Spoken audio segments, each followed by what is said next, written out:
Welcome back to BadgerBlitz TV, your Rivals.com destination for all things Wisconsin athletics. Once again, I'm Matt Perkins, joined, as always, by my good friend, Rivals.com national analyst Clint Cosgrove. Clint, like we always say, it's the best time of the week. Best time of the week, buddy. Let's roll. Let's roll. Let's rock. Let's get after it. First, Clint, how the heck are you, bud? How are things on the recruiting trail? How's life out on the recruiting trail these days?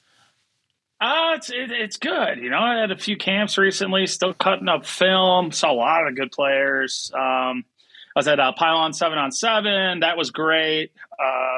Guys, you know, Jeremiah McClellan was there. You know, I put out some interviews from when I was there. Darian Dupree wasn't playing, but I talked with him. You know, Talon Taylor was there. So, yeah, no, it was a lot of fun. I've seen a lot of good players as of late. I saw some of those cut-ups of Talon. He was looking, he looked excellent. He looks like he took a step here, sort of second half of his sophomore season. Dude, he is so freaky good. It's crazy. Yeah, we've talked about him before on the show before, but he's been a really interesting dude to watch out for. You talked about Darian. You know, I feel like coming out of the article and your interview with him that, you know, the Badgers got to feel like they're in a pretty decent place with Dupree. And, you know, we've talked about this running back board. It's really interesting just to sort of follow the way that the Badgers are going after running backs because they're not being shy with offers, you know, and we've talked about that with, you know, they've got, you know, maybe they have four lead dogs out there in Dupree and Smith and Marshall and Riggs, but they're still putting out plenty of offers out there, still going after talent.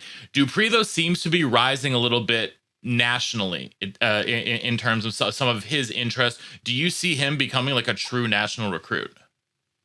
Yeah, I mean, I always thought he would be. And then the question was he going to get much bigger? And when I talked to him the other day, he's up to 195 pounds. I was like, you're kidding me. And he was like, no, I'm legit 195. So he's becoming not only that, you know, that scat back, that all-purpose back, but now he's getting some beef on him. He's going to be, you know, when people go and see him this spring, he's going to absolutely blow up, and he's already started to. Yeah, I'm just, like I said, like I'm really enjoying this spring tour now for the Badgers because I think that in years past you would see Wisconsin recruiting staffs not really hitting the 7-on-7 circuit super hard, like kind of actually like not, I won't say actively avoiding it, but I think the new staff is going to be much more active and vocal around, you know, the 7-on-7 circuit as much as they can, and that sort of spring and, you know, the sort of the spring recruiting camps that we will see out there. We've also been a lot more offers going out lately on 24s and 25s. And we spent a lot of time talking about offensive linemen in and around Wisconsin, rightfully so. It's, you know, offensive line U, no matter how much Notre Dame wants to say otherwise. It's still OLU up in Madison. There was another very interesting offensive lineman from the state of Wisconsin that got offered, and that is Garrett Sexton from Arrowhead Powerhouse Program. We've talked about and broke down his teammate, Derek Jensen. Now, Sexton has been someone who's a little bit more under the radar. Let's face it, that's due to frame, because as far as offensive linemen go, he's not, he's definitely not the heaviest, but he has got the frame to add some weight. And if he can keep the athleticism while adding the necessary weight, Clint, I think that he's a kid who you could see make an impact at the next level.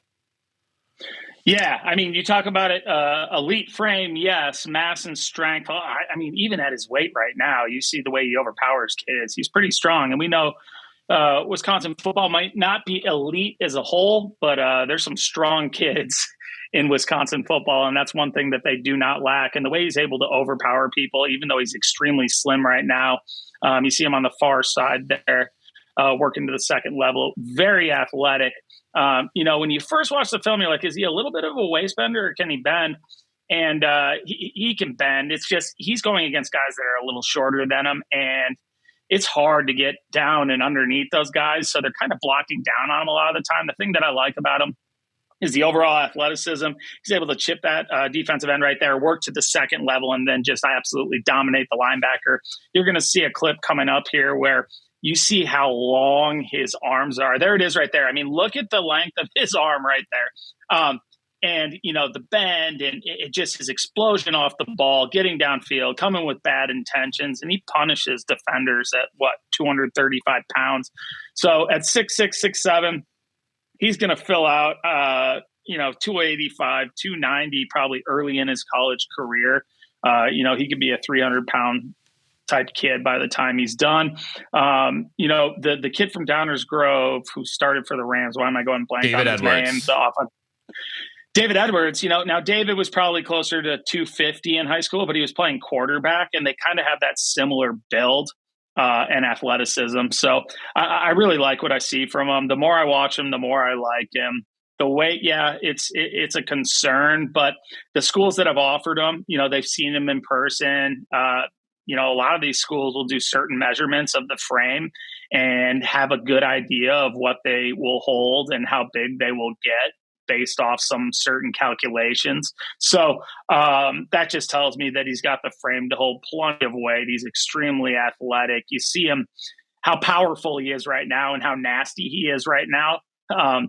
Get him up to Derek Jensen's weight, and he might be the national recruit out of that group. And so you can't go wrong with him, in my opinion. He's a pure upside play, and he might not play right away, but he's going to be a dude in a couple of years, I think. Yeah, and Clint, now that you mentioned it, I just can't stop staring at his arm every time he's down in his stance now. And I think because he's wearing that long white sleeve, it makes it look even longer. But even still, you always talk about, especially with tackles, you got to have the reach. You got to have the reach to keep the defender off you. Well, he's got the reach. It sure looks like on film. Let's move a year younger in offensive lineman, head over to the state of Michigan, where the Badgers have offered Avery Gach or Gach. I'm probably pronouncing it wrong. Wouldn't be the first time on the show. Certainly won't be the last. I apologize for the very talented young offensive lineman, because one of the things that I pull it up always before, I talk to Clint, I want to watch it for myself so I don't get, his opinions tainted into mine. And I'm like, well, this kid's, bully, dominant, like nasty streak. I love that. But I'm like, how good are these kids he's playing against? I don't know my state of Michigan football. I'm like a Clint, I like him, but competition any good that he's playing against? Turns out it's the highest division in Michigan. So yeah, pretty darn good. He's physical. He's really, really, really physical. You see him play right tackle for his high school team. That's the position I would see him maybe kicking down into the interior, but he's just a brute. Just he's the guy you want rushing first through the door if you're breaching, to me. I don't know, Clint, what do you see when you put him on tape? Yeah, I think you're spot on. And he does have position versatility. I think he can play on the inside. He can play on the outside. He's got the athleticism. He's got the size. The funny part is, you think about it, we're so used to talking about the 23s, and then the 24s were considered young. This kid's a sophomore in high school. He probably just turned 16, and he's a grown man out there. So when you turn on the film and then you consider the age that he is and the way he plays, he doesn't even come off with great technique. Because of his bend, he's able to work his hips through and just punish the guy and overpower him at the line of scrimmage. So I like the way he comes off the ball. There's some technical things that he's going to work on, but he's got great feet. You see him work to the second level. Now, that's an athletic kid that he's going against. It's a secondary defender, and he's able to get his hands on him, use his athleticism to block in space, and that's probably the thing that stands out most about him, along with the physicalness, where he just takes out the whole opposite side of the line on a down block there. So he's overpowering at the point of attack. He's nasty. I tend to say this a lot because these are kids that I like a lot, but he comes with bad intentions. He plays the game with an edge. He overpowers. He's mean, and he is athletic. And, guys that can block in space at the raw stage of their career, because he's still getting used to his body. Like I said, this kid probably just turned 16.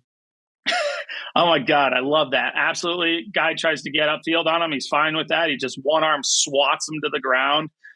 So he's got a lot of strength for his age. You see him pull here, come around the edge, sees his defender, is able to seal him, and then he doesn't want to just seal him. He wants to punish him and finish him off 10 yards downfield. So this is what you're looking for mentality-wise, ability-wise, and growth upside-wise. There's just a lot to like about them. They play teams like Southfield that sends out tons of players.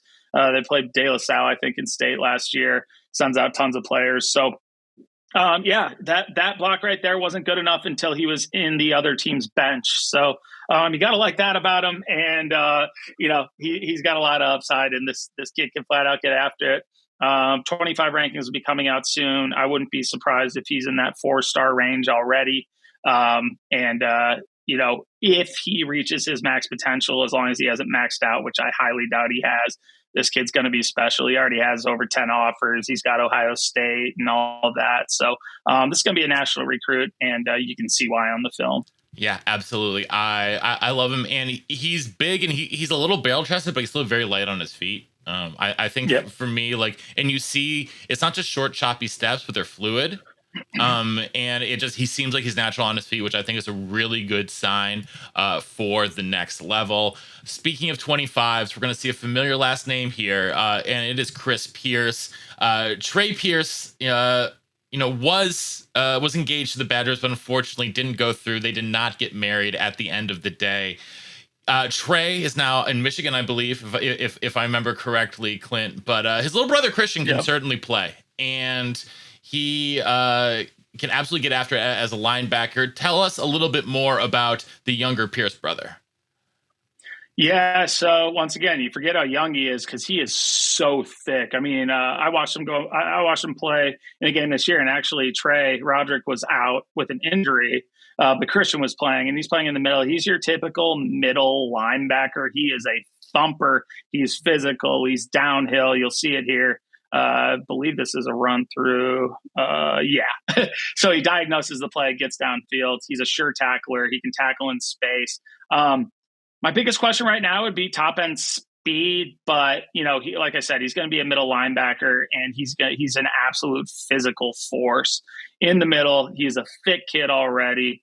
Trey was a little undersized for a defensive lineman when he was younger, but he had the frame. The deal here with Christian is he's thick as the son of a gun, and he plays hard.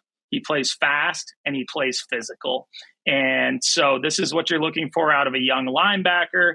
He's going to continue to develop. His body control is really good. And then, you see the motor there. He will run sideline to sideline. I don't think he's a 4.4 kid, but his ability to diagnose the play and then react once he does diagnose is pretty elite for his age. I mean, look at him chase the ball. He can go through defenders. His block destruction is really good. Actually, you kind of see it there. He's just hard to block, but he can use his hands.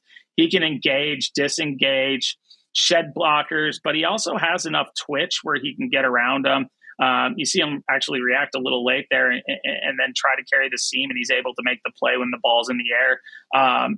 Right there, you see another punishing hit. So this is all upside right here. I'm interested to see how tall he gets and how big he really ends up being. I mean, because as well as he moves for a kid at his size, he gets 2-3 inches taller, which probably won't happen, but could. I mean, I would say that his brother grew another 2 inches between this stage in his career to when he graduated. I mean, he could end up being a legitimate interior defensive lineman as well. But I see him being a linebacker.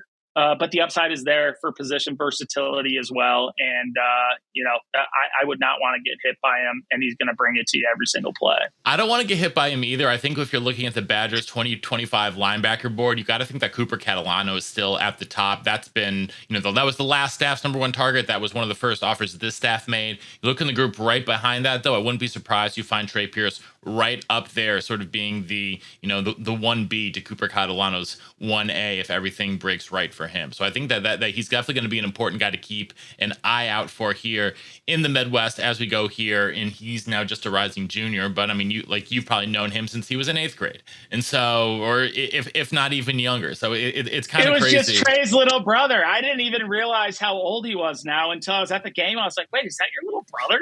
He's like, yeah. I was like, he's pretty good. And this was before he had any offers during the season. And now, he blew up. A lot of the teams that offered his older brother then went and looked at him and offered him. I mean, I think he has offers from Texas and schools like that. So, this is going to be a highly recruited kid.